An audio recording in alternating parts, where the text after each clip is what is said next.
a while in a couple lounges in Taunton. I was really young, and See, this is something I've never actually and asked they you before. but people came. I used to play the Pepper Pot in Taunton. It was a place called the Pepper Pot, and I had like an amp, and I put a microphone, a guitar, and I put it in the corner of the room, and I would just they had a piano bar. I would sit behind the piano bar up on a high chair, and just play songs. So you guys never thought to like keep the band together, but just No, replace because Ricky? he was going off to Stonehill, and then he went to UMass, and it just Yeah. didn't work out.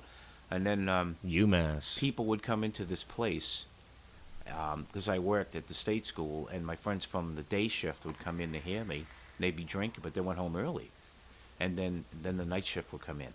Hey, greatest place you ever worked. You got to, you wouldn't have had me. I know, but it was so it was a long night. Yeah. There was a lot of drinking. I drank like a fish back then. Well, yeah. I mean, we'll probably get into that part, but I know you have a history. But yeah, and people would just buy beers, put money in your jar. You know, back in the '70s, like in the late '70s, I was going home with $100 in my pocket, and that was big money back then. That's like bringing home $300 cash in your Yeah. pocketbook now. That's nice. And I would be like, this is great. I'm working this job. I mean, I got to clean like floors and toilets, but I'm also putting a bunch of money in my Yeah. pocket the other way around. Now, see, I never knew you had a solo thing before Destiny. I'm surprised I've never to be asked honest you with this. the way I started, when I started playing, I was on the bed playing, and a guy came in the room and started listening to me. A couple of those teenagers, and they were like blown away. Next thing you know, I was out in the porch, and it'd be like 10 or 15 people gathering around, and I'd be playing songs. I was like 10, Wow. right? And I got a lot of experience with the nuns. The nuns, like 3 or 4 nuns at the convent, played guitar, Mhm. and so they were teaching me songs. Wow. So wait. So the nuns at the convent played guitar? Yeah, they had 3 or 4 of them that did. Holy cow. So I would go over there, and they would teach me songs for church, and sometimes I'd play at church with them. But in the other side of it, I was bringing in pop songs like Simon and Garfunkel and teaching Yeah. them this stuff. Oh, it's so weird to hear somebody And from they- your generation say pop songs And let because me tell you, I got beat up in the schoolyard a lot for that. but Really? It was worth it. So are you telling me that a lot of that stuff?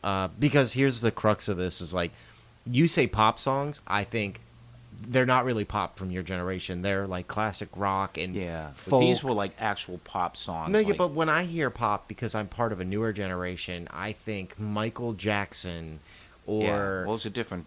Well, that's what I one. mean. So it's strange to. Well, I was bringing them songs like from Simon and Garfunkel and Yeah, but Simon and Garfunkel's classic. what's some of the other ones I brought in? I would. James Taylor. Yeah, I don't think there wasn't even James Taylor time yet. No, wow. But I Jeez. just songs out of the songbook of classic, like pop songs of the day, Three Dog Night. Yeah. There was some other ones too, but and they really enjoyed it. So you were playing this with the nuns. Yeah, and I got made fun of in the schoolyard. That is and all so this stuff, weird. but it was great.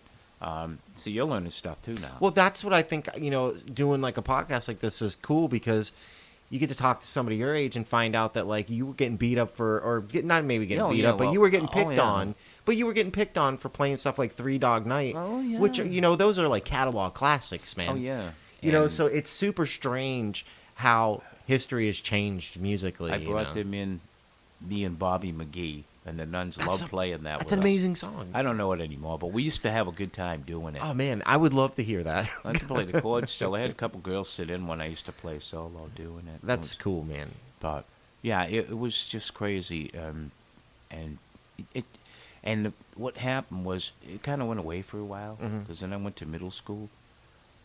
Well, I went to 7 grades, and then they built a middle school, so it was 1 grade in Catholic school. I went there, and so the music teacher, Sister Rose, came up to me. I was looking at a piece of music. She goes, "You seem to know what you're looking at." I says, I do, right? Because I read music. I don't bother with that anymore. Oh, dude, I And wish then I could read music. And then she said to me, "Well, you play an instrument?" "Oh, yeah, I play the guitar. I sing too." And she goes, "Why don't you bring it in and play in front of the class?" Now, I was a shy kid. I'm like, oh, my God. I had intestinal cramps. I was so nervous. So I brought it in the next day, and I played House of the Rising Sun. I'll never forget it. And everybody was talking. They just stopped and stared at me. Nobody made a sound. And I got done, and they were sitting there for about maybe 30 seconds, and everybody was just in awe. And then all of a sudden it was like, a little at a time, and everybody started clapping.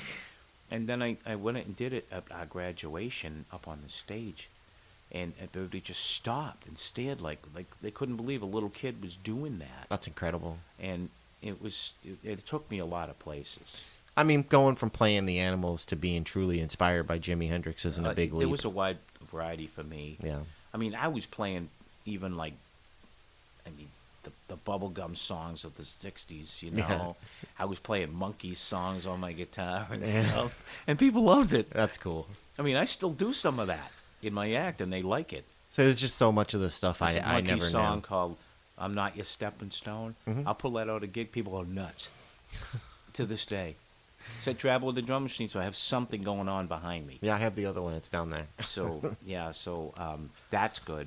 Like, when I go New Year's Eve, I'm going to play for my mother's generation, and all the music I'm going to play that day is stuff they're going to go crazy over. Yeah, see, I was always bummed out that, like, I didn't just I always thought just because I was your kid, I was just going to naturally pick up a guitar and be able to, like, shred it, and it just didn't work out for me. No, but but you do have something, because in the last year you've improved with your Yeah, playing. I mean, look, I enjoy it. I love playing. I've gotten a lot better, but I think when I was younger, I was just mad that it wasn't some kind of inherent power that I didn't just get. You get something from me. It's called you're definitely an improv guy. So that's going to carry through with you. I wouldn't even fool around trying to learn songs. Well, that's the thing is, like, I did just take on a guitar teacher from a famous band. I'm not really going to drop a name unless he wants me to, but he's teaching me really good. But it's a little hard for me because I've gotten so used to just doing, like, the improv thing. Like, I've grown every night. I come up with my own chord progression. I play my own solos over it. But I needed like a structure. I needed more of a foundation. Like, I needed a little bit more understanding, and I didn't know where to go with it. So it's gonna help out. Well, I learned all like songs like they were and everything else, but I just used it to learn how to do things, and then I just improved after that. Yeah. Like, I can sit and play for 2 hours. I know. Like, we sat when and make it sound like something. The last time we sat back here and jammed together, I think like an hour or two went by, and it felt like 10 minutes. Yeah. You know, we just got lost in it. Remember that one day you came here and you were like, "Oh, it's so loud. I was so dizzy." I was. I did that to myself yesterday. I think it was yesterday. I was sitting back here. It can do that to you. Well, because I got that new overdrive pedal, and I wanted to really push it. So I cranked it, and by the time I stood up, I was like, "Whoa, man, my head was spinning." But see, in the 70s, we'd all go out and get high and stuff. We'd spend hours playing that way. Yeah. You know, we'd be all stoned. And, Oh, man, I would have loved to, like, I wish there was some kind of video footage of you guys, like, I in wish high I school. had stuff. There's stuff out there that I still wish. Now, I know that you went through, like, a period where you told me you were getting into, like, punk rock and stuff, too. Well, yeah, but it was before punk rock. We were, like, doing that kind of music before it even came out. Well, like we were in the Iggy. garage and banging, you know, on our guitars and just screaming and, you know. So that's cool, though. But we didn't know what it was. Well, you said you told me you like the Stooges. Well, if I had pushed on that, I probably would have been at CBGB somewhere. That's, you know, man. because I didn't pursue it, though. Yeah. Other things happened. Yeah. Yeah, you could have been part of that early punk movement. So what it felt like, we would play in a garage or something, and it was like the Ramones kind of. That's cool, man. I dig that. That's some of my banging favorite on stuff. an E chord for 10 minutes and just making stuff up with it. And the drummer would be wailing, beating the crap out of drums and stuff. Guy played one time. He was playing so hard he put a hole through with the bass drum. Now, did you practice like at that Somerset house? All the time. What did Grandma think about that? Oh, I had an amp, and you couldn't get that overdrive sound without turning it on 10. Yeah, but so what did Grandma think about all She that? left me alone. She didn't really give you a hard time? Loud. Oh, I'm sure it was loud. You want to talk about loud? You think this is loud? I was in that little room, which is what? What would you say? That's like maybe a 8 by 10 bedroom. Upstairs? Yeah. Like the one that everybody's lived in? Yeah, maybe. And yeah, I was having an amp room. on 10 in that little room. Wow. Earlier on, I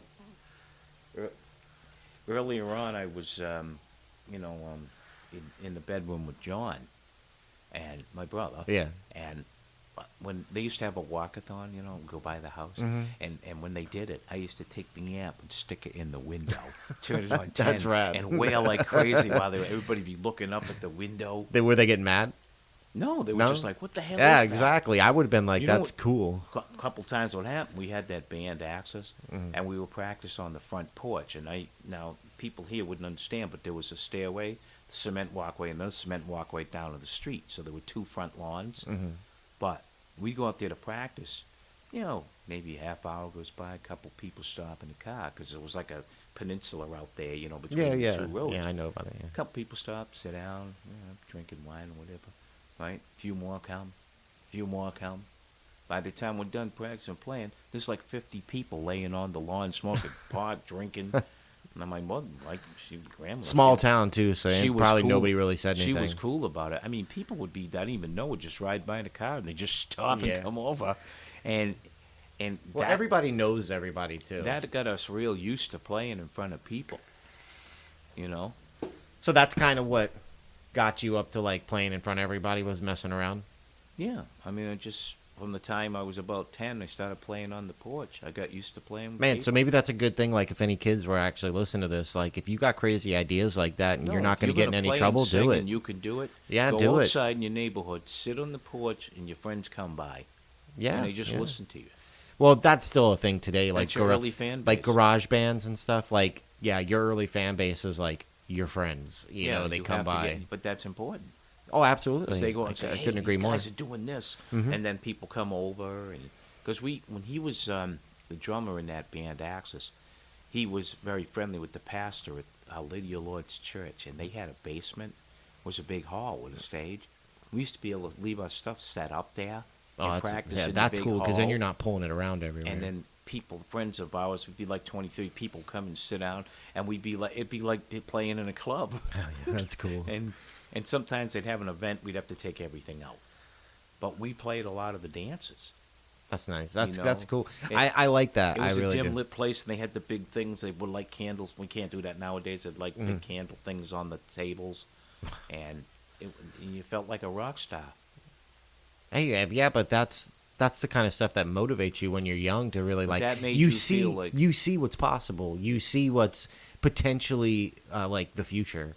Like you get up on that stage and you're like, "This is what I want to do." We had an entertainer in town, Russ Peterson. He was like, I know that he went on to go to Vegas, became an entertainer. But I was about 17. I got snuck into Capiola's Club on Broadway there into my hometown, and I was watching him.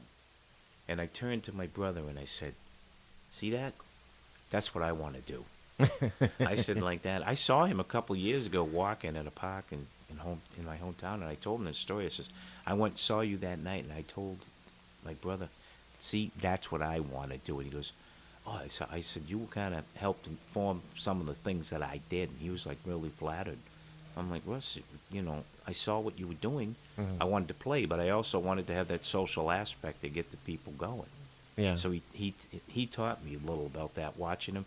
I went to see him 3 or 4 times. When I turned 18, drinking age was 18, so then I could start going to see him in all these places. So he used to play a place called the Pyramid Lounge, which was, you would know, where the Taco Bell was in Rainham. Oh, yeah. There was a lounge there called the Pyramid Lounge. Your uncle worked in the kitchen. They had gong shows back then.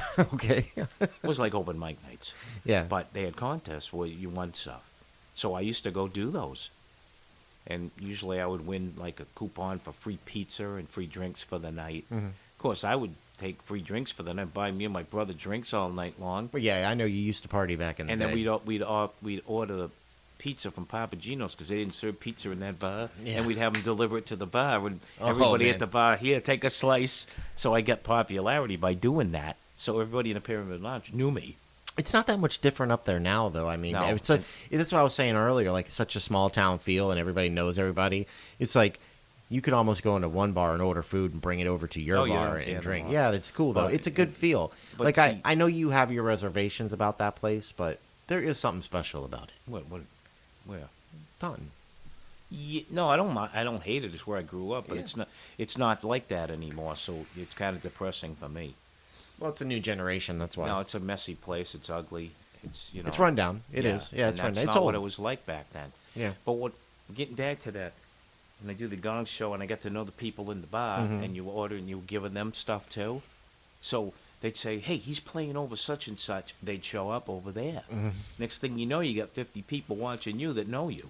And they're like, "Holy shit!" And this is how this everybody's whole showing thing up. started, where I got to know a lot of people in town. This is how that happened. Yeah. Oh, you know everybody. So